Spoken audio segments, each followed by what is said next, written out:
They were soulmates, bound together for a lifetime. I catch him before he fall, he catch me before I fall. You never seen two people. They were soulmates, bound together for a lifetime. I catch him before he fall, he catch me before I fall. You never seen two people more in love.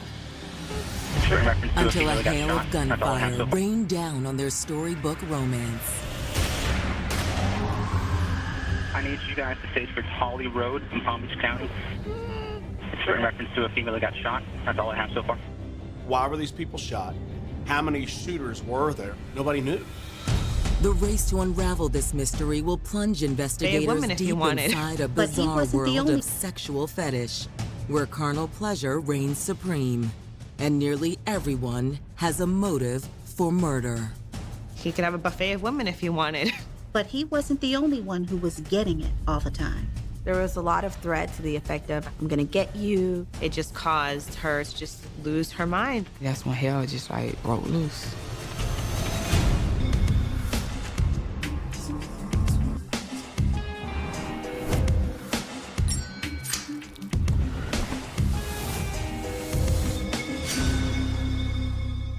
Getting into the holiday spirit early. December 23rd, 2013. Christmas is right around the corner, but it's a balmy night in West Palm Beach, Florida. People were getting into the holiday spirit early. So for a Monday night, this town was hopping. It was about an hour before closing time, but there were definitely still people out and about. But at 2 a.m., while most partygoers are winding boyfriend down Monroe their Finley evening, apparently got caught up in a one hail of woman gun. has found herself in the fight of her life. Oh my God! We gotta get you to a hospital! Antoinette Jones and her boyfriend Monroe Finley apparently got caught up in a hail of gunfire, and it looks bad. There's blood all over the car, and it looks like he's been shot multiple times. Oh my God, baby, wake up! Wake up! The whole ride there. He wasn't responding to me. I don't even remember how to get in there. I was just trying to get to the closest hospital that I knew of.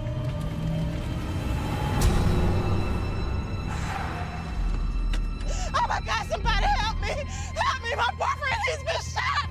Help me, somebody! But then she realized something And I wasn't ran in the right. emergency room to get help. Somebody help me! My boyfriend, he's been shot! My boyfriend! She was able to get out that the shooting happened behind a restaurant a few miles away, but then she realized something wasn't right. I felt something warm, coming from my side. And that's when I touched myself and I looked. Sensation. It was hard for me to breathe. Antoinette was so concerned about Monroe that she didn't even realize that she had been shot in the stomach herself.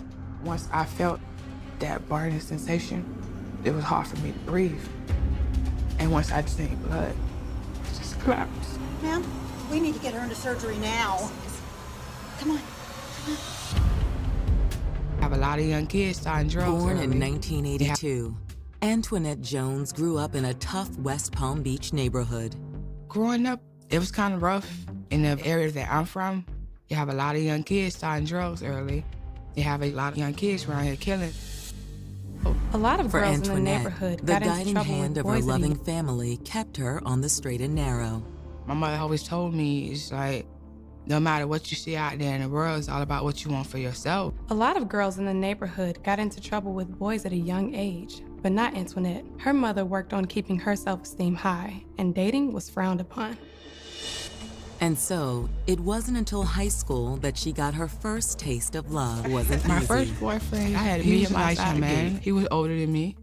You know, and he opened my eyes to a certain thing. But under the strict watch of Antoinette's family, keeping that flame alive wasn't easy. I had to meet him outside the gate, or meet him across the street from the house. After 4 years of these secret get-togethers, Antoinette's boyfriend decided to end the relationship. Eventually, he found a young lady that had my goals in life, what I wanted, older than me, and a little more grounded than me. But Antoinette refused to dwell on the breakup. I actually focused on my goals in life, on what I wanted to do, what I needed to do as a woman. My first job, it was helping the elderly. So how have you been, Miss Dorothy? Well, I'm marvelous. How are you? By age 22, Antoinette had heart secured is. a position at a local elder care facility and saved up enough money to move out of her parents' home. I love helping the elderly because somewhere down the line, that gonna be us one day. That's where my heart is. Out on her own with a successful career, all that was missing from Antoinette's life was romance. And Little he did was she like, know, excuse she me. was about to meet the man of her dreams. One night, my mom had a party, and this young man came behind me, and he was like, excuse me. Man with swag. How you doing? Antoinette was also... I'm Antoinette. For Antoinette, it was love at first sight. Lord Jesus, he was a healthy young man with swag. Antoinette was also impressed because he was 34, a little bit older than her and more experienced.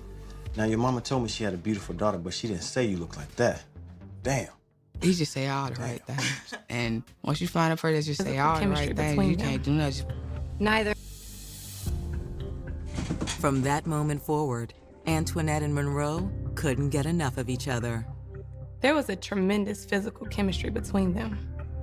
Neither Antoinette nor Monroe were shy when it came to talking about sex and how much they enjoyed that part of each other. But it didn't take long that. for the couple to And like realize they Antoinette. both wanted more from the relationship than just good sex. He wasn't just my lover, that was my friend, you know, and sometimes it has to be deeper than that. And like Antoinette, Monroe believed in the value of hard work. He put 110% into everything he did. He worked as a barber, and he would cut the hair of a lot of the people in the neighborhood. He was also the type that would come to his clients. Nursery school. 4 His goal years was into their to go to- relationship, the couple was more in love than ever and looking forward to a bright future. Our goals was to get a house, me continue to go to school, nursery school. His goal was to go to electric school. We always encourage each other to want more and do more. Together, this loving couple seemed unstoppable. But now, Antoinette Jones has been rushed into surgery, and Monroe Finley's injuries appear to be life-threatening.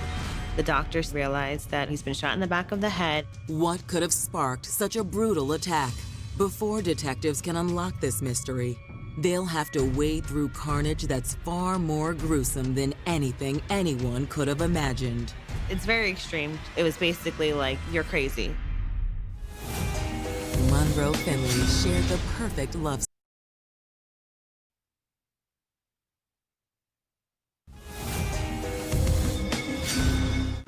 Antoinette Jones and Monroe Finley shared the perfect love story. What he can't do, I do. And what I can't do, he do. So it's like we was a team. But in the wee hours of the morning on December 23rd, 2013, Antoinette managed to get them both to the a hail hospital. of gunfire blew their world apart. Oh my God! Antoinette Jones and Monroe Finley were both victims of a brutal shooting. Antoinette managed to get them both to the hospital. She drove them there. She was in surgery with a gunshot wound to the abdomen. But while Antoinette fights for her life, sadly, doctors are unable to save Monroe Finley. He has a gunshot wound to the head and is pronounced dead. With Monroe dead and they were Antoinette fighting for devastated. her life, the couple's friends and family begin to gather at the hospital. I'm looking for the family of Monroe Finley. Monroe Finley has a twin sister and his mother also. They were there. They were devastated. Given the family's highly emotional cell state, phone, but more detectives interestingly, decide they not find- to question anyone right away. Instead, they meet with the medical examiner to see what evidence might still be on Monroe's body. They recover a cell phone, but more interestingly, they find a gun in one of Finley's pockets. Now police have to consider whether Finley might not just be a victim, but a perpetrator. Antoinette and Monroe were attacked less than an hour earlier. Before detectives have the chance to dig deeper, a 911 call comes in over dispatch. There's been another shooting in the same vicinity where Antoinette and Monroe were attacked less than an hour earlier. Yeah, who got shot? Lady. Okay, Blood is dripping she down her bleeding? face. Her jaw had essentially... Police immediately report to 2800 Military Trail, where they're confronted by a grisly sight. They find a woman with blood dripping down her face. Her jaw had essentially been shot off. She'd also been shot in the shoulder as well. through the face. Ma'am, help and away. She wasn't able to get the... Try to breathe. One of the officers who arrived described it just being a very bloody scene. She can't really speak because she's been shot through the face, and she wasn't able to give the officer that arrived on the scene her full name. Can you tell me what happened? One of the officers gave her some paper and something to write with, to have her to try to write what happened, and all she could write were the words, Roe. After that, she was rushed to the hospital for treatment. But who was this mysterious Roe mentioned in the injured woman's note? The shooting on Antoinette Jones and Monroe Finley happened in the same area. So when detectives arrive on the scene, they have already made the connection between them. And they were wondering if Roe what have you guys could be found? Monroe.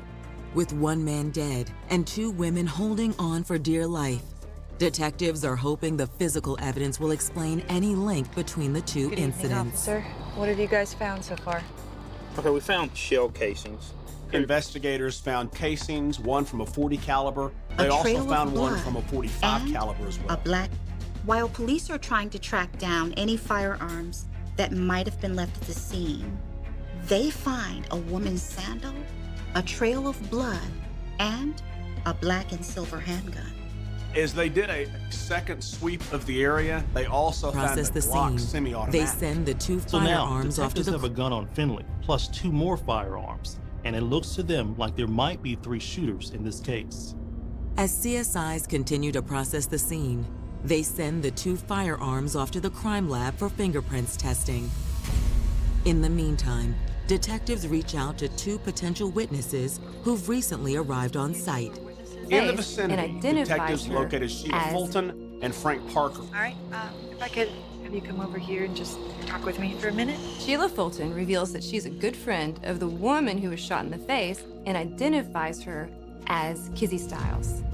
Kizzy Stiles was in her mid-30s. She was a mother of 5 children. Sheila considered Kizzy like a says sister, that she was with so Kizzy Sheila for was most... really emotional about the whole incident. They said that you knew one of the victims? Yes, me and her were like this. Fulton says that she was with Kizzy for most of the night, but later in the evening, she saw Kizzy walk away with a black male towards the parking lot of a local restaurant. According to Sheila Fulton, after that, Sheila went MIA for hours. But when Sheila and Frank heard about the shooting, they raced back to where they'd last seen her. Well, Sheila was really shocked that something like this had happened to Kizzy. Sheila's friend, Frank Parker, corroborates her statement. But it's obvious to detectives that something's not quite right. You seem a little bit nervous. Sure. Sir, you appear to be under the Detectives influence of some locate sort of cocaine on intoxicant. Mr. Go ahead and put your hands on your head for me. I don't have anything, sir. You don't have anything? I have something here that appears to be cocaine in the front pocket. Detectives locate cocaine on Mr. Parker and place him under arrest. Sir, you're under arrest for the possession of a narcotic, okay? Detectives call in a routine background check on Monroe Finley and get some interesting results. Now wonder if his record went back to 1997. He'd been in and out of prison. It was pretty bad. He had a history of drug possession and sales.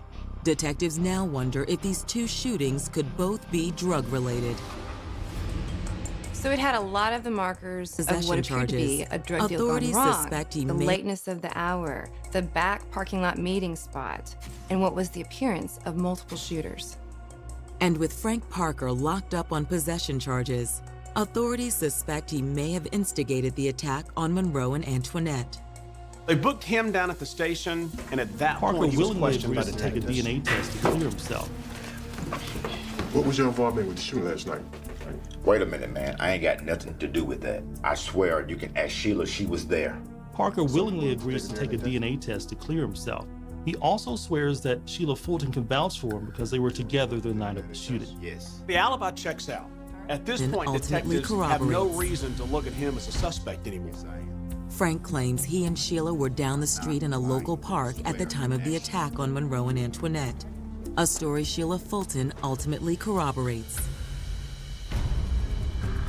The next day, investigators check on the status of the two surviving shooting victims, Antoinette Jones and Kizzy Stiles. Kizzy is in a medically induced coma and Antoinette is in the ICU. At this point, detectives don't know if either woman are going to make it, and if they do, it could be a long road to recovery. Who knows when detectives are going to be able to speak with them. Him in the grave. Just when the investigation seems to be at a standstill, detectives discover that Monroe Finley had a surprising enemy. One with an intensely personal reason to want to put him in the grave.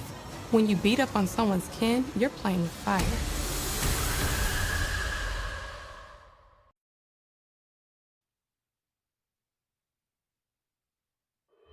Tore their lives asunder. Antoinette Jones, she was shot in the stomach. Antoinette Jones felt blessed to have found the love of her life, Monroe Finley, until a shooting in West Palm Beach, Florida, tore their lives asunder. Antoinette Jones, she was shot in the stomach. She was rushed into the hospital into surgery. Now, as for Monroe Finley, he was DOA. He was dead on arrival. Now, detectives have identified a third shooting victim, Kizzy Stiles. Also, and they drugs were found suspect that on the a motive witness. for the attack is a drug deal gone bad. Detectives learned that Monroe Finley had a criminal past that included drug sales. Also, drugs were found on a witness at the scene. When the toxicology report comes back on December 24th, it seems to support this theory. Monroe Finley, he had Molly in his system. Molly is a form of ecstasy. Detectives Use contact drugs Monroe recreationally, Finley's family but to see what otherwise- they know about his past drug use or his criminal history. His family insists that Monroe had left all that behind. They admit he occasionally used drugs recreationally, but otherwise, Antoinette Jones had helped him turn his life around. He went to work every day, he cut hair. He was something of a mentor to the kids in the neighborhood. But if Too Monroe's long death before they isn't locate a drug-related, threatening then text what's the that was sent motive? Hoping to gain insight into Finley's final hours, investigators begin combing through his cell phone. It doesn't take too long before they locate a threatening text that was sent a few days before the murder, and this obviously was a major red flag. It was laced with cuss words and basically said, "Don't you dare put your hands on my little sister again, or I'm coming for you." Police discovered that Kizzy's the phone brother, number Kenny, belongs to Kizzy Stiles' brother, Kenny Foster. Judging from the context of the messages, not only did Kizzy Stiles and Monroe Finley know one another, Kizzy's brother, Kenny, believes Monroe had been beating up on her. Kenny threatens this guy, and days later, Monroe gets shot. Found your It cell phone definitely number looks on Monroe suspicious. Finley's cell phone. Later that same day, detectives track down Kenny Foster at his home in the Pinewood Park area of West Palm Beach. We found your cell phone number on Monroe Finley's cell phone. He says, well, my sister must have taken the phone, I loaned it to her, and the police say, look, It's that he we know sent that you that left a threatening message. text to Finley. Context for those messages wasn't Kizzy that wrote them. So Kizzy's brother, he continues to deny that he had anything to do with it. Later, he admits that he sent that threatening text to Finley. I mean, come on, man. It's not like I did anything criminal. So why did you text him? Oh, why did I text those things? I mean, you should have seen my sister's face, just completely beaten and swollen. Though Stiles' brother doesn't know why an altercation filed an occurred, incident he does report. know that Monroe Finley threatened his sister with a gun, and when it was all over, her face was severely swollen. He also revealed to police that his sister filed an incident report. Well, would you submit to a DNA test? Fine, I mean, whatever you guys need. I'll do whatever you guys need. His willingness to submit to the test made them feel like he might be telling the truth, so they end what Kenny Foster told them. Why would Kizzy Back at the meet a- station, detectives pull the incident report Kizzy Stiles filed against Monroe Finley just 2 days before the murder. The report matches up with what Kenny Foster told them. Why would Kizzy meet a guy in a parking lot right after he assaulted her? Detectives hypothesize maybe Finley somehow lured her to the scene Comes with the back on the intent to 3 finish what he firearms started. officers collected. After all, Kizzy said Roe was the one who shot her. 48 hours into the investigation, a ballistics report comes back on the 3 firearms officers collected the night of the shootings. The 2 guns found at the scene were recently fired. However, the gun found at the hospital in Finley's clothing Detectives had run never the been serial fired. numbers on the 2 guns So now still in detectives are question. thinking, was Finley even involved? And how many shooters were there? It looks like the investigation is back to square one. But when detectives run the serial numbers on the 2 guns still in question, they get a powerful new lead on the .45 caliber. The gun belonged to Monroe Finley. So while the gun found in Monroe's possession after the shooting using the gun wasn't fired at the scene, another firearm belonging to him was.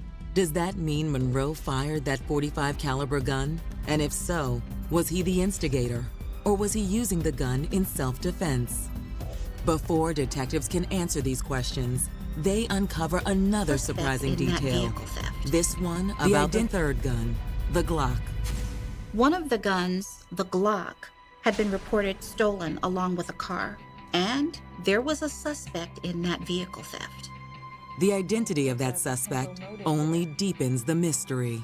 His name is Kevin Robinson, and he's a 16-year-old kid. But the kicker is, he's Kizzy Styles' is a son. pretty strong suspect. And detectives are certain this can't be a coincidence.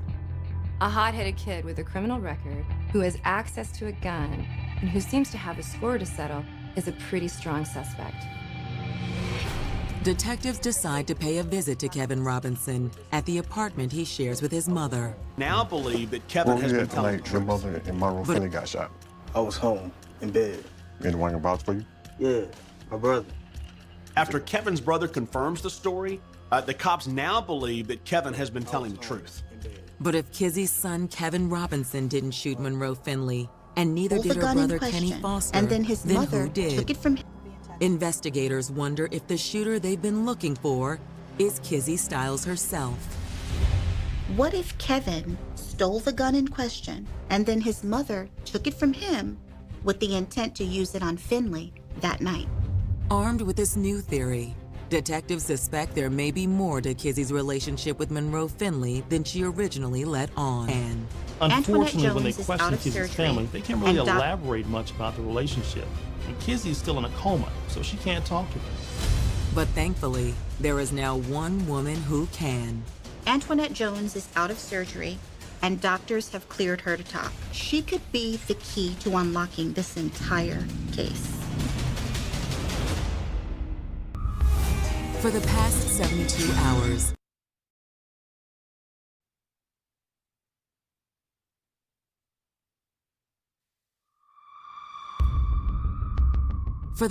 72 hours, detectives have been investigating a triple shooting in West Palm Beach, Florida, that left 2 victims seriously wounded and another dead. Monroe Finley was shot in the head and pronounced dead on arrival, but his girlfriend, Antoinette Jones, and another woman, Kizzy Styles, were still in serious condition. Though Kizzy Styles was initially viewed strictly as a victim, investigators are now considering her a potential suspect. The gun that was found at the scene was linked to her son, but he had an alibi.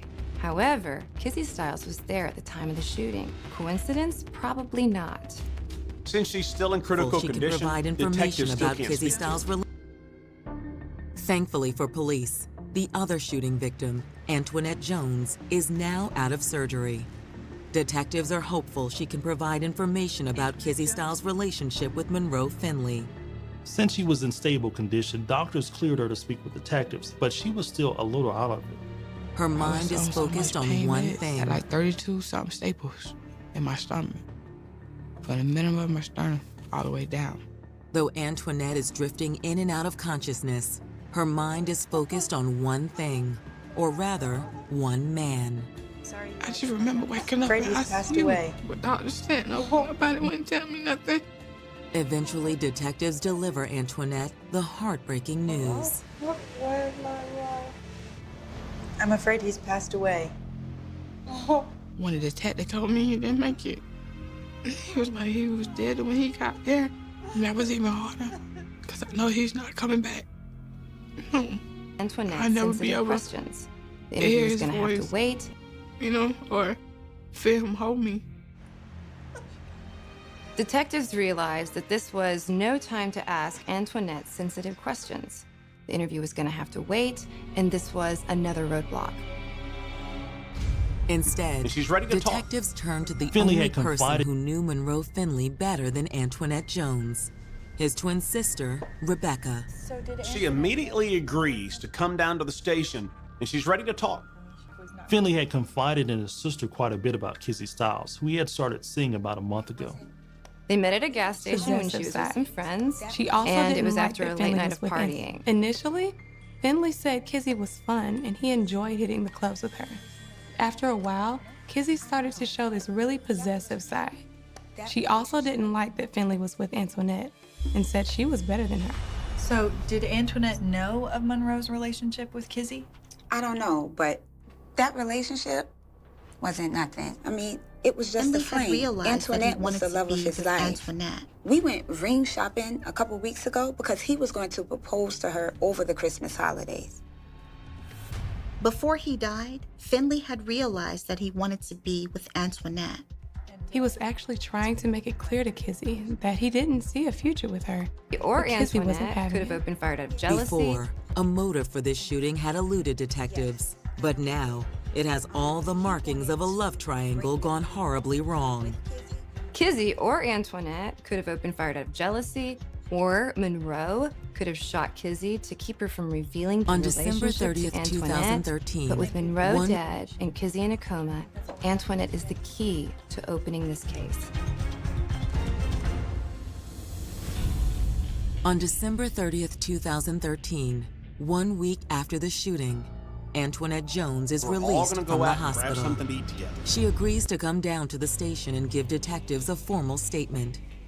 She explained how Monroe had been texting a woman earlier in the evening, and that later on they were all going to go out and grab something to eat together. It's right here. I'll be back in a minute. All right, baby, cool. She stayed on that back road by Oxtail. So it was dark. Is it He didn't want possible her to that walk by Monroe herself. could have had a... So he met her halfway while I stayed parked. And did you know this woman's name at the time? No, I didn't know her name. Is it possible that Monroe could have had a relationship with this woman on the side? Antoinette's answer to this question leaves detectives' jaws on the floor. Up until this point, Antoinette seemed to be this innocent, starry-eyed young woman who was deeply devoted to this man in a very traditional, textbook kind of way. Relationship but with in reality, Monroe that were was pretty definitely racy. not the case. I'm bisexual, and I like women too. The details that Antoinette revealed to police about her relationship with Monroe were pretty racy. It was like something out of a softcore porn novel. They had a relationship where he was allowed to sleep with other women and he was allowed to bring them into their home for three-way trysts because Antoinette also liked women. Any female he talked to, you know, I knew about or I knew of. So it's like we had an understanding, we had a bond. Antoinette also informs detectives that she and Monroe were extremely forthcoming about the nature of their relationship with every young woman they invited into their bedroom. So when Monroe we let a Finley... person know, our bro, this is my old lady and this is my old man. And it's cool. We always let the people that we deal with understand our rules and guidelines, you know? So when Monroe Finley walked back to the car with his new young woman, the whole thing seemed perfectly normal to Antoinette Jones. But what happened next was the most bizarre, terrifying thing she had ever experienced. 1 week after the death of West Palm.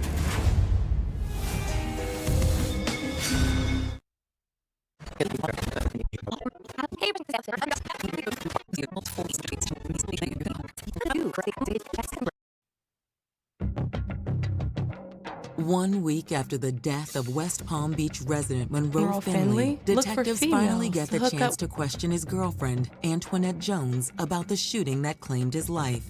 During the interview, Antoinette reveals details of the steamy sexual lifestyle she and Monroe led behind closed doors.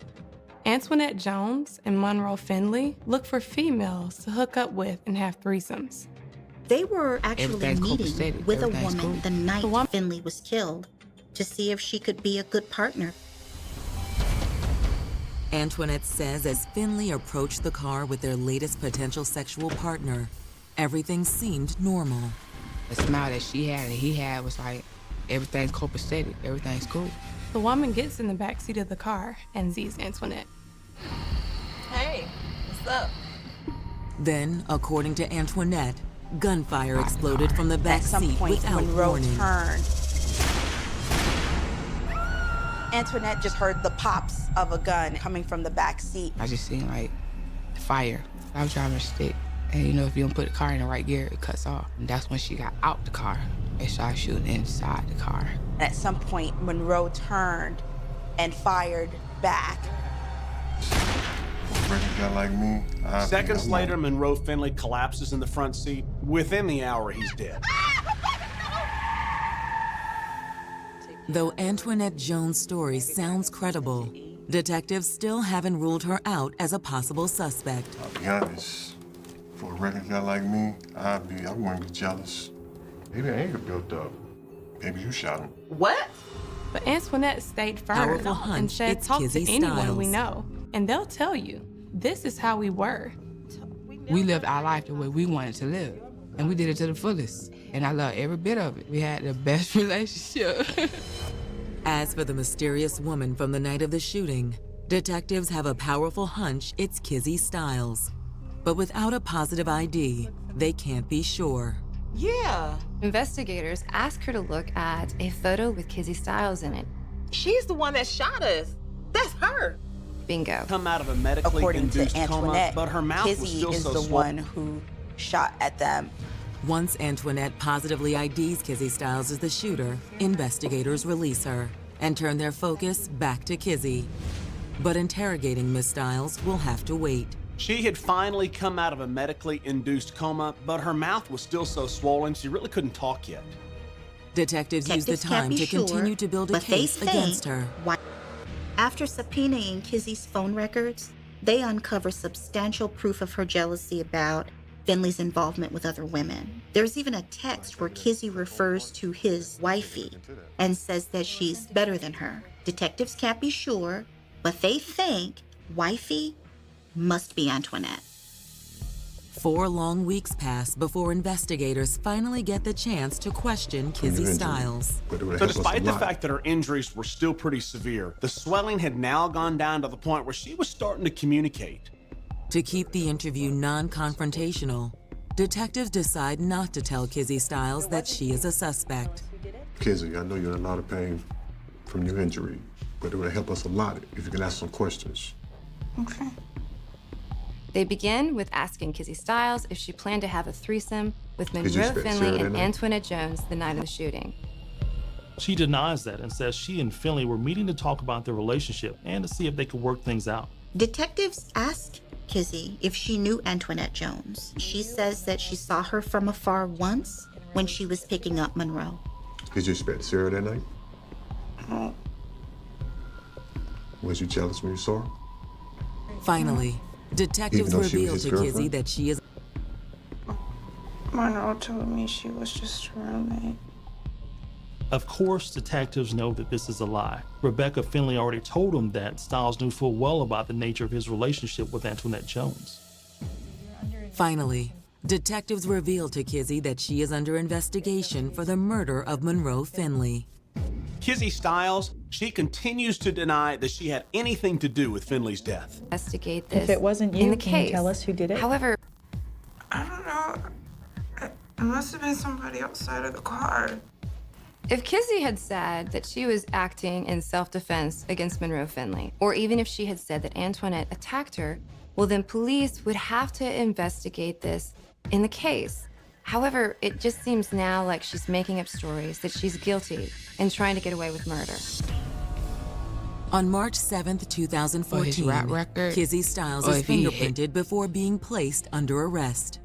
As Kizzy is carted off to county lockup, detectives notify Antoinette that Kizzy has been charged with murder. In court, it made you ask yourself, who really killed? He said no matter the lifestyle he have lived, or his rap record, or if he had a gun, if he didn't have a gun, it still wasn't right what that person have done, but she did. But Kizzy Styles would soon have her day in court. It made you ask yourself, who really killed Monroe Finley? Did murder of Monroe's wife-to-be, Antoinette Jones.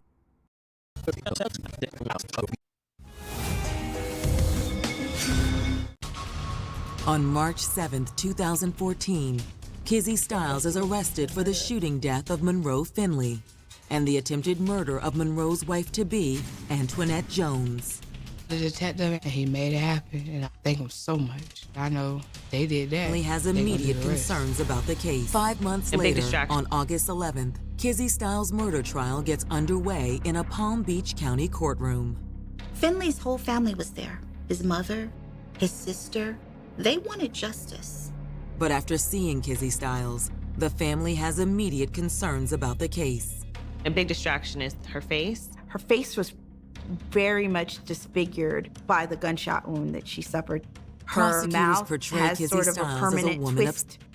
The worry is that the jury will not be able to reconcile that somebody this severely injured is actually the aggressor. But prosecutors assure them that they have a strong case. In their opening statements, prosecutors portray Kizzy Styles as a woman obsessed, whose jealousy exploded into a homicidal fury. Because she felt rejection from Monroe Finley, the object of her obsession, that this is what caused her to go into a rage. Prosecutors say on the night of the murder, after hours of heavy drinking, Kizzy Styles began feverishly texting Monroe Finley. Prosecutors assert that under the influence of alcohol, she starts impulsively texting Monroe, the object of her obsession. So Monroe texted Styles back, and they agreed to meet up. But she never expected to see Antoinette there. She was someone who just flew into a rage after she found out that they weren't going to be alone. The combination of large amounts of alcohol, rage, jealousy, and betrayal caused her to lose her mind. She had with Monroe, and that certainly got... After laying out their version of the crime, the prosecution calls their star witness, Antoinette Jones, to the stand. The first thing they ask her about is her alternative lifestyle that she had with Monroe, and that certainly got the attention of the courtroom. After watching Antoinette Jones on the witness stand and her talking about her lifestyle with Monroe, with the threesomes, some of the jurors in the courtroom just sat spellbound by the things that she said, as if they couldn't believe that this kind of stuff was happening. It was bittersweet because then you got to let the world know about your lifestyle. But he wasn't there to speak for himself. I had to be that voice. On the stand, she basically had to relive the night that her best friend and lover was taken from her. Antoinette told a pretty heartfelt tale. She broke down a couple of times in front of the jury when she was talking about the shooting. It was hard. Approached the car, got into so hard, but I did it though. On August 18th, the prosecution rests. It's now the defense's turn to present their side of the story.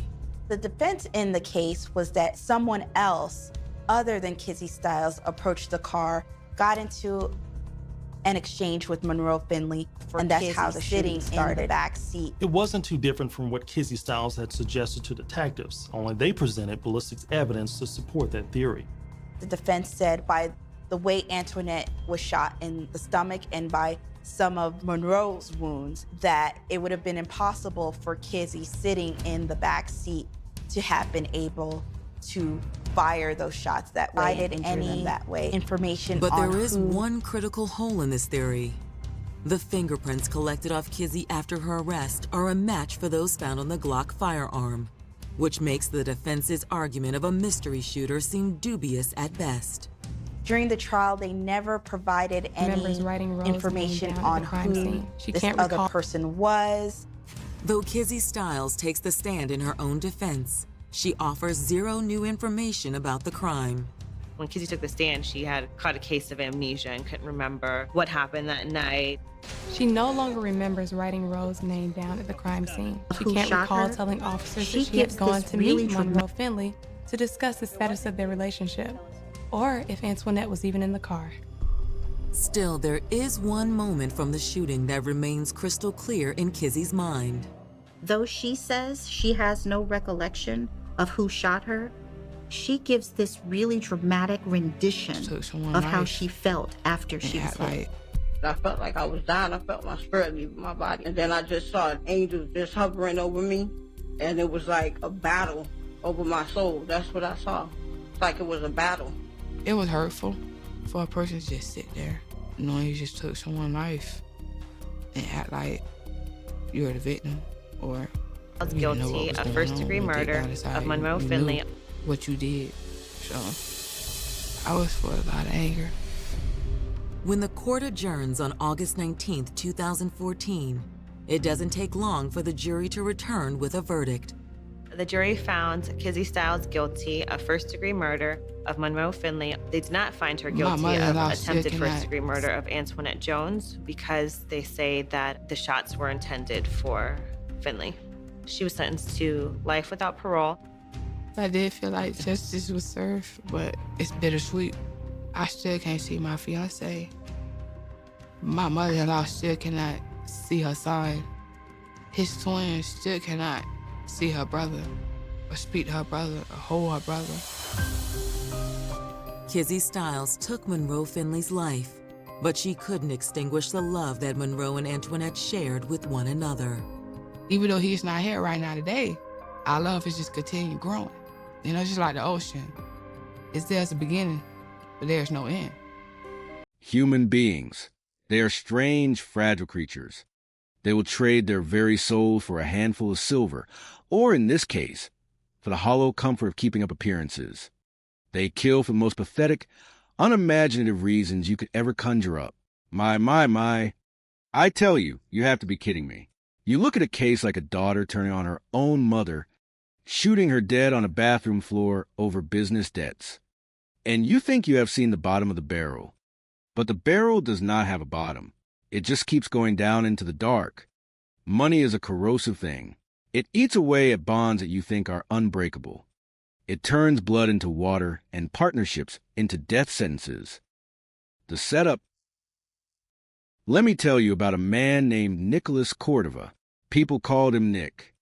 Nick was the kind of guy who believed in the American dream, raised by his grandparents, stepping up to take care of his younger siblings when he did not have to. He was a man who carried the weight of the world on his shoulders and did it with a smile. He was a personal trainer who moved into the heating and air conditioning business. He wanted to be his own boss. He loved a challenge. But his fatal flaw was optimism. He looked at people and saw the good in them, even when he was warned. In 2018, Nick gets an opportunity to buy into a successful air conditioning business in Gilbert, Arizona. The previous owner warns him. He says the other partner, a man named Dave Sweetman, is bad news. A man with a history of assault, fraud, trespassing. A man with a shadow. But Nick pushes forward. He buys a stake. For a while, the waters are calm. But you cannot build a house on a swamp and expect the floors to stay dry. The shadow agreed. By the spring of 2020, the cracks begin to show. Nick comes home to his wife, Alicia, and tells her something that makes the hairs on the back of my neck stand up. He says he feels like he is being watched. Then the money starts to disappear. Dave takes $30,000 from the company accounts. Then another $15,000. When confronted, Dave plays it off. But the real poison pill drops when Dave suggests they take out life insurance policies on each other to protect the business. Now, I have interrogated hundreds of killers. When a business partner with a history of fraud and a sudden deficit of $45,000 suggests a life insurance policy, he is not looking out for the future of the company. He is pricing a human life. He is looking at his partner and calculating the return on investment. Nick knew it. He told his wife he was terrified Dave would hire a hitman to take him out for the payout. A joke, he made it sound like. But men do not joke about the Grim Reaper when he is standing in the room. The execution. Wednesday, May 27th, 2020. Nick goes back to the office after a long holiday weekend with his family. His wife, Alicia, is video calling him while he is at work. Suddenly, the phone drops. She hears yelling. She hears a struggle. She sees a black glove and what looks like a weapon on the screen. She is miles away, watching a nightmare unfold through a piece of glass. She races to the office at 511 West Guadalupe Road, leaving her children safe in the car, and runs into a sea of police tape. She asks the only question that matters. Where's Dave? Inside, The scene is a theater of the absurd. A police officer approaches the door. He sees a man peeking through the blinds. The officer orders him out. The door opens a crack, and out comes a hand holding a bloody 9mm handgun by the barrel. The man says he is the partner. Inside, Nick Cordova is lying on the floor, shot in the head. He is gone. The office is torn apart. Drawers pulled, items scattered. But Dave is fine. A bump on the head, a scratch on the hand. Dave tells the police a story. And I tell you, it is a story that insults the intelligence of anyone with a pulse. He claims 2 men in medical masks and bright green shirts came in trying to sell equipment. A fight breaks out. They point a gun at Dave. He says he gave him his wallet and everything in his pockets, and then they knock him unconscious. He says he never even heard the gunshot. Well, my. If you are going to lie to a homicide detective, at least put some effort into it. An officer pats Dave down at the station. What does he find? Over $1,000 in cash sitting right there in his pocket. The man who supposedly gave the armed robbers everything he had somehow forgot to empty his left pocket. You have to be kidding me. The House of Cards. The police look at the surveillance video. They see 2 men enter. They see Nick run toward the door and get shot. They see the men leave in a 2-tone red and silver pickup truck. The police decide, right then and there, that Dave did not pull the trigger, so they let him go.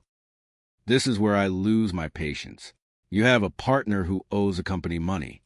A partner who suggested a massive life insurance policy. A partner who lied about being robbed blind. A partner who had no camera in his specific office space. And you just let him walk out the door because he was not the one holding the gun on the video? Murder for hire is not a new concept. Cowards have been paying other men to do their killing since the invention of currency. Alicia Cordova is a lioness. She does not let it go. 5 days after her husband is left dead on that office floor, Dave sends her a text message. He wants her to sign insurance paperwork. He tells her she is entitled to $500,000. But Alicia looks into it. It is not $500,000. The total payout is $8 million. When she gets a lawyer involved, the insurance company says they already have her signature. Someone forged her name. Let me guess who? The Abyss. Alicia forces the police to let her watch the surveillance tape. She sees what the detectives fail to care about. She sees Dave walk to the front door, peek through the blinds, and watch the red and silver truck pull up before he retreats to his desk. He was not looking for a forgotten bill. He was waiting for the Grim Reaper to arrive. She sees the killers wearing construction hard hats and gloves. Professional, prepared. To this day, the Gilbert police say they cannot find a paper trail linking Dave to the masked men. They release a crystal-clear photo of one of the suspects at a gas station. A heavy-set man paying for fuel with cash just minutes after the murder. No one recognizes him. The case goes cold. Detectives get rotated out. The files get heavily censored. I have spent my life looking into the eyes of people who have done the unthinkable. I tell you, it stays with you. When a man values money over a human life, over the father of young children, it forces you to look into a dark place, into the abyss of human greed. The people who pulled that trigger are walking free, breathing the air that belongs to Nick Cordova. And the man who stood by, the man who peered through those blinds, he started a new business out of his house. It is a tragedy of the highest order. It makes you realize that sometimes the most dangerous predators do not hide in the dark alleys. They sit across from you at a desk. They shake your hand. They call you a partner. People are just the strangest creatures. Humans are peculiar creatures. They kill for the most ridiculous reasons you can imagine, driven by greed, jealousy, or the desperate need to control what is no longer theirs. But what is truly terrifying is not just the evil that men do, it is the apathy of the very institutions sworn to seek the truth. I tell you, in all my years of catching killers, the only thing worse than a calculated murderer is a detective who simply does not care to look. This is the story of Laura Sweetman, a brilliant woman, a pediatric neurologist, a mother, Someone who dedicated her life to healing children only to find herself trapped in a living nightmare with a man who thrived in the shadows. Her husband, Dave Sweetman. From the outside, they were the perfect American dream meeting in high school in the 1980s. But behind closed doors, Dave was a master manipulator. He chipped away at her confidence, isolating her, dominating her very existence, until they were sleeping on different floors by 2006. Her inner world was a prison of anxiety, suffocated by a man who belittled her until she felt small and insignificant. Yet as she began physical training, her physical strength grew, and so did her mental resolve. She was waking up from a decade-long nightmare. And then in April of 2013, she discovered Dave had a whole other family, a preschool-aged child with another woman. You have to be kidding me. That was the ultimate betrayal for a woman who had given him everything. It was the breaking point. Laura filed for divorce, secured a rental house, and tried to slip away quietly into the night. But control freaks like Dave do not let go easily. They view their partners as property, not human beings. When she attempted to leave, she recorded him during a domestic dispute, capturing a physical struggle, where he refused to let her walk out the door, threatening to harm himself to manipulate her empathy. It is a classic psychological tactic of an abuser playing the victim to maintain sheer dominance. The police arrived and arrested him, but the charges were dropped for insufficient evidence. Dropped? My.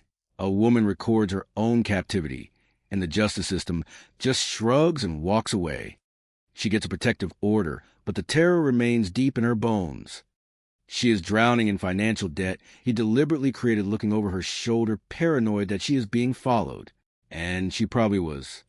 A neighbor spotted a white vehicle parked in her driveway just weeks before her tragic death, driven by an unidentified white male who aggressively cursed the neighbor out. Did the police follow up on this massive clue? No, they left it to gather dust in a manila folder. Fast forward to the cold morning of December 9, 2013. Laura is found dead in her bathtub by her trusted nanny. Naked, unresponsive, foaming at the mouth, rigor mortis already set in like cold stone. The bath water is drawn, but her face is not submerged. The back door usually locked tight, as a drum is left completely unlocked. A dog gate is knocked violently out of place at the bottom of the stairs. These are not just anomalies, they are blatant signs. Red flags waving furiously in the wind. But the first detectives on the scene see absolutely nothing out of the ordinary. They notify Dave. Before they even say a single word about her actual death, he is sobbing uncontrollably. A performance worthy of a daytime television soap opera.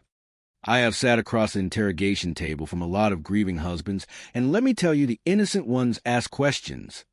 They want to know how they want to know why they demand answers for the loss of their world. The guilty ones put on a theatrical show to deflect the spotlight.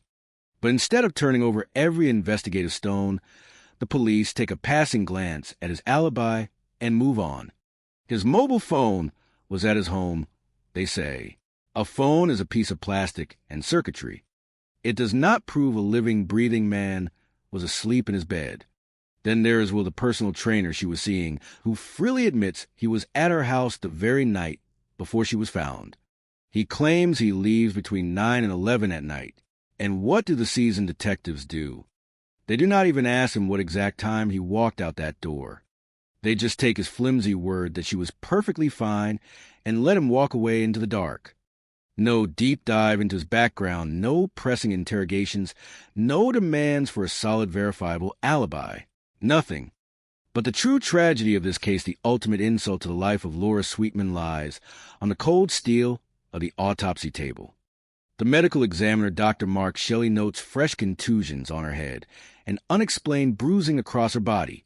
Foaming at the mouth is a classic physiological indicator of drowning, yet he confidently rules there is no definitive evidence of drowning whatsoever. He blames a mysterious past heart attack, despite her own cardiologist stating her heart was perfectly fine just months prior. Her toxicology report is signed off by Norman Wade, a man with an actual criminal record for stealing evidence. You trust a medical evaluation from a disgraced military examiner who once took a human brain home for a show and tell with his children, and a toxicologist convicted of grand theft. You have to be kidding me. The system did not just fail Laura Sweetman, it actively betrayed her. It handed her a death certificate stamped undetermined and closed the book forever. The Gilbert Police Department labeled the case completely inactive by 2014. They ignored the strange men she was dating. They ignored the clear financial motive of the bidder. Custody battled a potential life insurance payout. Dave walked away entirely avoiding a messy divorce, gaining full custody of 3 boys, and moving on with his shady business empire. 7 years later, his own business partner Nick Cordovez executed execution style in their shared office, and Dave is the one walking away with an $8 million insurance payout. Coincidence? I do not believe in coincidences. I believe in patterns, and the pattern here is painted in blood and apathy. Laura was a brilliant, compassionate woman, trying desperately to reclaim her life, finding her physical and mental strength breaking free from a parasite who fed on her fear. Her inner light was finally starting to shine through the darkness, and someone violently snuffed it out before she could truly breathe free air. Whether it was the estranged husband who could not stand to lose his prized possession, or a jealous lover lurking in the shadows, someone walked through that unlocked back door and took her future. The evidence was right there waiting to be found, crying out for justice from that bathtub, but the investigators were too blind to see it and too deaf to hear it. It is an absolute disgrace to the badge I wore. The dead cannot speak for themselves. They rely entirely on us to be their voice. And when those sworn to protect that voice choose silence, they are no better than the monsters they are supposed to hunt. Humans are peculiar creatures. They kill each other for the most ridiculous reasons you can possibly imagine. And sometimes they do it for no comprehensible reason at all. When you look into the abyss of homicide, you expect to find a monster, but usually you just find a coward. In the summer of 1969, a teenage girl walked out of a restaurant after a shift and vanished into the dark. What turned up later, scattered across Racine County, told investigators they were dealing with someone who had skill, patience, and time. July 9th, 1969, was an overcast Wednesday in Wisconsin. The temperature was in the low 70s. A perfect day for a family to drop a fishing line into the Root River near the condemned 8-mile road bridge. But they did not catch fish. A 10-year-old boy wandering the banks found a nightmare instead. He ran to his parents. My. What they found were the dismembered remains of a teenage girl, wrapped in a Milwaukee Sentinel newspaper dated June 24th, discarded in the mud like common trash. No torso, no left leg, just a horrific puzzle left to rot. The cuts were methodical, surgical. The pathologist noted puncture wounds under the chin and a severed neck artery as the probable cause of death. The butchery happened after she was already dead. This tells me something very specific about the animal we are hunting.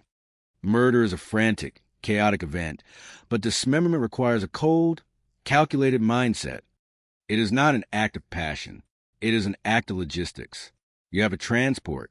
You have to conceal. You have to separate the human being from the object you are now trying to hide. This predator had a private place to work and a sickening amount of patience. By the next day, we had a name. Stephanie Casper. Tomorrow would have been her 18th birthday. She was a waitress at a restaurant called Mark's Big Boy in downtown Milwaukee. A kind girl who looked out for the younger kids in her neighborhood. She was working hard, eager to be out on her own. She had a secret, though. She was dating a 22-year-old military serviceman named John. She kept it hidden from her parents because John was a black man, and she feared their reaction. The secrecy forced her into the shadows, making her movements harder to track. She walked out of that restaurant after her shift ended at 30 minutes past midnight, carrying a brown leather purse. That was the last time she was seen walking this earth. This killer thought he was a ghost, but ghosts do not leave a trail of garbage across 2 counties. 6 miles north in Franklin, a cluster of her belongings was found on the roadside. Her Social Security card, a driver license application, her graduation photos. Our suspect was shedding evidence as he drove from Milwaukee to Racine. He was moving with a plan. The investigation pulled detectives in 100 different directions. There was a river sighting. A witness saw a white male in his late 40s, 5 feet 11 inches tall, 175 pounds, reddish hair, bandaged hand, driving a white early 60s Chevrolet near the river. He was down at the water, doing something suspicious. Then there was a father, Charles Casper. Rumors swirled that he found out about his daughter dating John and killed her in a rage. When detectives sat him down and asked if he murdered his own flesh and blood, he chuckled. He actually laughed and said if I had, you never would have found her. You have to be kidding me. Your daughter is lying in pieces in a morgue. And you are cracking jokes about your hypothetical body, disposal skills. I tell you, grief makes people do strange things, but arrogance makes them look guilty. Still, he had an alibi, and his genetic material did not match the crime scene. The focus shifted back to the restaurant. It is a fundamental rule of homicide to look at the anchor points of the victim. The manager volunteered unprompted that a psychic predicted the killer shared his initials. Innocent people do not try to insert themselves into a murder investigation using parlor tricks, but he was eventually cleared. Then there was Michael Bartelt, a 20-year-old cook. He told police he saw Stephanie leave through the back door. Then he announced he was quitting and going on vacation to Hawaii. A very convenient time for a tropical getaway. 19 years later, in 1988, his own sister Pam called the police. She said Michael never went to Hawaii. He went to Las Vegas. She claimed he was abusive, that he knew the dump sites, and that their uncle lived exactly between the two locations where Stephanie was discarded, because, yes, there was a second disposal site. On July 21st, a sun bleach box was found near a farmhouse 4.5 miles away, containing a dirty towel, pubic hair, and more bones. This killer was making multiple stops, highly comfortable navigating rural backroads with a dissected human being in his car. When investigators finally looked closely at Michael Bartelt in 2023, they found a glaring contradiction. His time card showed he was not even working the night Stephanie vanished. He had inserted himself into the timeline. He lied. Why? To cover his tracks? To play games with the police? Michael died in 2024 before he could be pressed for the truth. But science had the final word. Genetic material extracted from the towel did not match Michael. It did not match his brother. Another ghost in the machine was Wilbert Mackey, a man who died in prison in 2009. His own children claimed he terrorized them with stories of being the Root River Killer. He forced his young daughter to throw heavy bags into the water, a true monster. But again, the science did not align. His genetic profile was a dead end. What we have here is a predator who capitalized on opportunity. I do not believe Michael Bartelt had the skill or the nerve to orchestrate this. Stephanie left that restaurant angry. Her boyfriend fell asleep and forgot to pick her up. She was vulnerable, standing in the dark. I tell you, a predator does not need a complex reason. They just need a moment of weakness. She likely accepted a ride from someone who seemed safe, someone who offered her comfort. And the moment that car door closed, her fate was sealed. The killer took her somewhere private. He extinguished her life, and then he spent hours destroying the evidence of his sins. The detectives in Racine County are still fighting for her. They are looking at a new federal suspect with ties to the Midwest, a man who left a similar trail of sorrow in Idaho in 1981. I have seen men run from their crimes for decades. They build families. They go to church. They pretend they are normal, but the memory of what they did rots them from the inside out. Stephanie Casper was robbed of her future. She was reduced to pieces in the mud by a coward who could not control his own pathetic urges. We owe it to her to keep hunting, because a murder may evade the law for a long time, but they can never outrun the truth. Hopeful that her spiritual interventions would turn their business around and bring back the success they had once enjoyed. But a year later, instead of prosperity, a dark shadow had fallen over the family. As detectives began their meticulous investigation into the deaths of Long and Hong, They examined the apartment for any physical clues. On the coffee table, they found crushed prescription pills and a marijuana cigarette. More notably, they discovered a beer bottle wrapped in a light blue bandana. To the detectives, the blue bandana initially looked like a deliberate calling card left by one of the active local youth gangs known to operate in the area. These groups were sometimes known to extort local businesses. However, the seasoned homicide investigators remained skeptical. Most local gang activities did not involve this level of extreme, targeted violence against elderly citizens.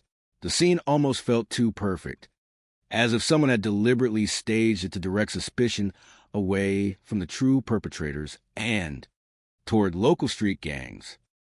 The detectives gathered forensic evidence with great care. They collected hair fibers, DNA swabs from the blood patterns, and fingerprinted the duct tape. They also sent the marijuana cigarette to the forensic laboratory to extract any potential DNA. Profiles. To understand the full scope of the victims' lives, investigators interviewed the family members. Chow Tran, acting as the primary spokesperson, explained that on the night before the discovery, the entire family had been celebrating his father-in-law's birthday at a lively party. According to Chow, the elderly couple had a wonderful time, staying until 10 o'clock and 30 minutes in the evening before receiving a ride home from another relative. That was the last time they were seen alive. When asked about financial matters, Chow mentioned that the family's sewing business had been struggling significantly, though they did not keep large amounts of cash at the home. He painted a picture of a sweet, generous couple who had spent their final years trying to keep their family business afloat. An autopsy conducted on June 11, 2012, revealed a tragic truth.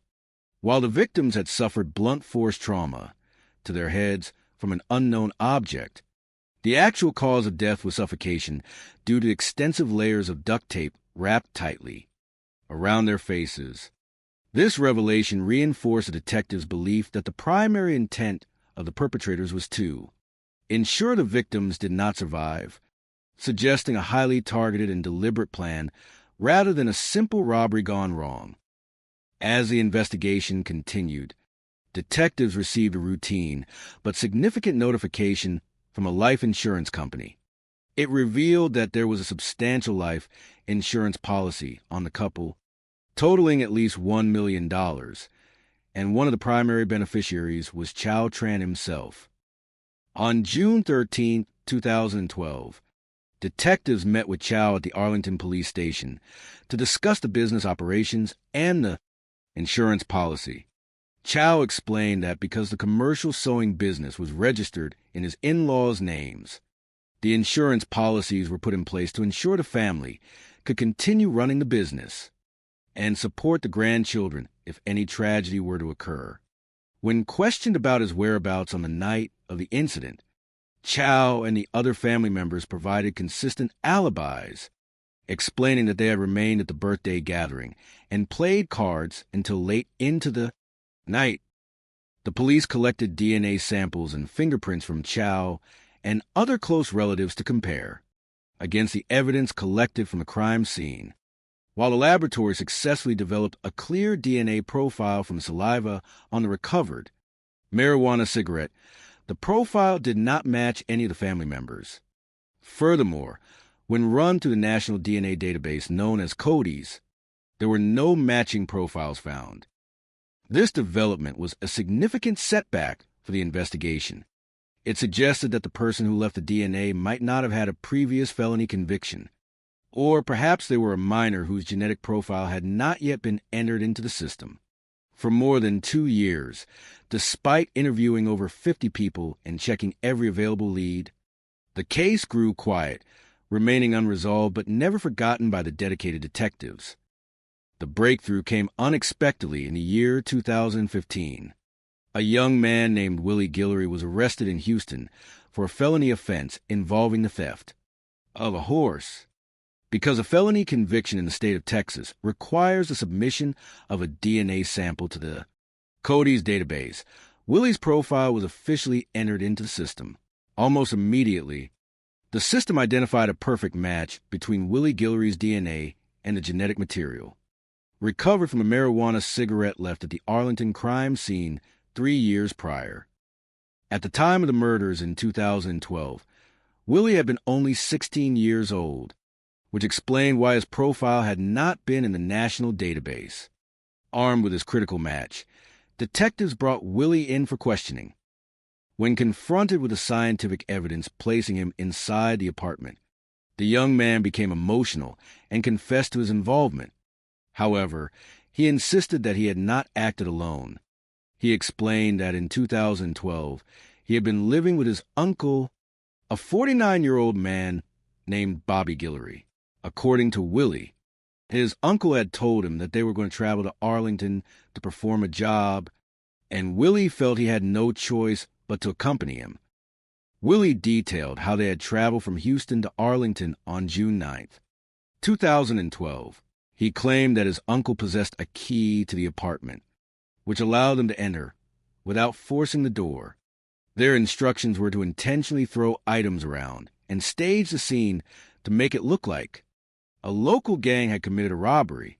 Willie admitted to smoking a small portion of a marijuana cigarette and leaving it behind as part of the staging process. Willie described how, when the elderly couple returned home, he had tried to prevent Hong Lee from escaping or making noise, while his uncle, Bobby, confronted and incapacitated Long Nguyen. Afterward, they used duct tape to bind the couple and move them into the bedroom closet before leaving the scene and returning to Houston. When detectives asked why they had targeted the specific couple, Willie revealed a crucial piece of the puzzle.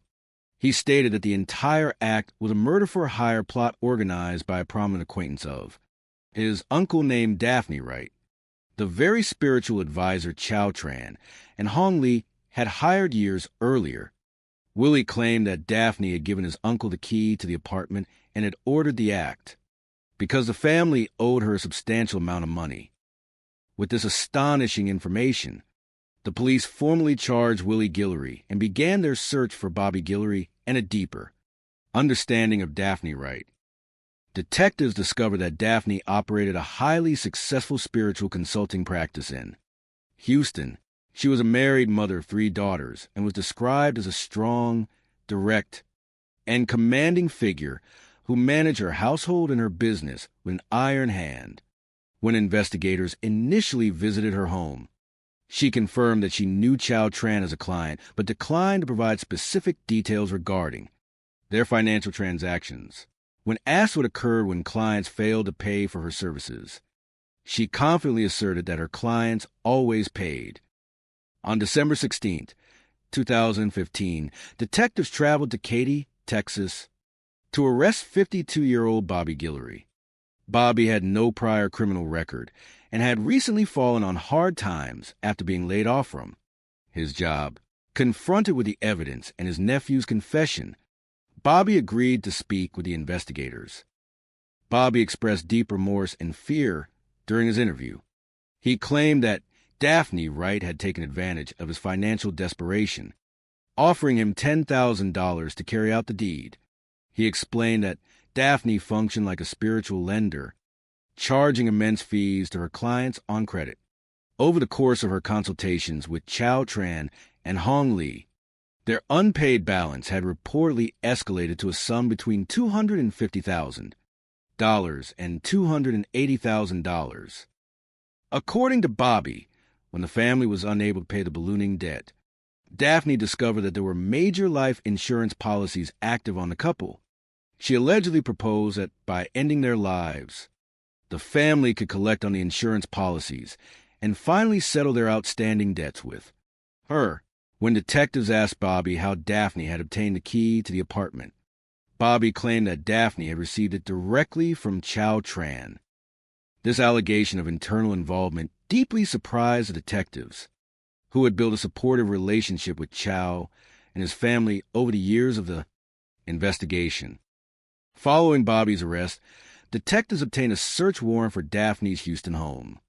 During the search, they uncovered detailed financial ledgers, These documents revealed that Daphne charged clients tens of thousands of dollars for various spiritual services, including the removal and application of curses. Daphne was subsequently arrested and charged.